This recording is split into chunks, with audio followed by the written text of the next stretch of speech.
ಅಣ್ಣ 3 ದಿನದ ಊಟ ಮಾಡಿಲ್ಲಣ್ಣ, ಏನಾದರೂ ಇದ್ರೆ ಕೊಡೋಣ. ದುಡ್ಡು ತಿನ್ನೋದಲ್ಲೇ ದನ ಆಗಿದೆಯಲ್ಲ. ಇಲ್ಲಣ್ಣ, 3 ದಿನ ಒಂದು ಕೆಲಸ ಕರ್ಕೊಂಡು ಓಡಾಡ್ತಾ ಇದ್ದೀನಿ, ಯಾರು ಕೆಲಸ ಕೊಡ್ತಿಲ್ಲಣ್ಣ, ಅದಕ್ಕೆ ಊಟ ಇಲ್ಲಣ್ಣ.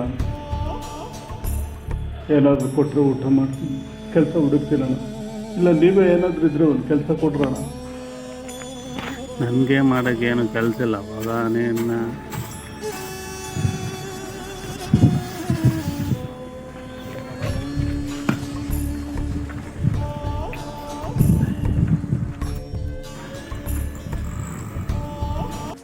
ಜಾತಿ ಹಿಂದೂ ಮುಸ್ಲಿಂ ಸರ್.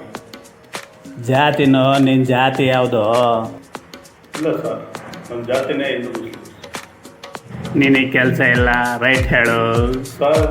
ನಾನು ಹಿಂದ್ಗಡೆ ವರ್ಷ ಆಕ್ಸಿಡೆಂಟಲ್ಲಿ ರೋಡಲ್ಲಿ ಬಿದ್ದಿದ್ದೆ ಸರ್. ಅವಾಗ ನನ್ನನ್ನು ಎತ್ತ ಹಾಕಿದ್ದು ಹಿಂದೂಗಳು ಸರ್. ಆಂಬುಲೆನ್ಸ್ನ ಕರ್ಕೊಂಬಂದಿದ್ದು ಒಬ್ಬ ಹಿಂದೂ ಸರ್. ಆಸ್ಪತ್ರೆಯಲ್ಲಿ ನೋಡ್ಕೊಳ್ಳೋರು ಯಾರೂ ಇರಲಿಲ್ಲ ಸರ್. ಅಲ್ಲೂ ನನ್ನ ನೋಡ್ಕೊಂಡಿದ್ದು ಒಬ್ಬ ಹಿಂದೂ ಹೆಣ್ಮಗಳು ಸರ್.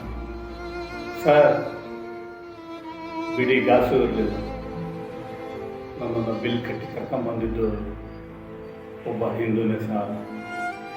ಮನೆಯಲ್ಲಿ 3 ತಿಂಗಳು ಮಲಗಿದ್ದೆ ಸರ್. ಊಟ ತಿಂಡಿ ಕೊಟ್ಟಿದ್ದು ಅಕ್ಕಪಕ್ಕದ ಹಿಂದೂಗಳೇ ಸರ್. ನಾನು ಮುಸ್ಲಿಮ್ಸು, ಆದರೆ ನನ್ನ ಆಸ್ಪತ್ರೆಯಲ್ಲಿದ್ದಾಗ ರಕ್ತ ಕೊಟ್ಟಿದ್ದು ಹಿಂದೂನೇ ಸರ್. ಅದಕ್ಕೆ ಅವತ್ತಿಂದ ನನ್ನ ಜಾತಿ ಹಿಂದೂ ಮುಸ್ಲಿಮ್ಸ್. ಮನುಷ್ಯತ್ವ, ಮಾನವೀಯತೆ ಕಾಣ್ತಾ ಇದೆ. ನಾಳೆಯಿಂದ ಬಾ ಕೆಲಸಕ್ಕೆ. ಓಕೆ.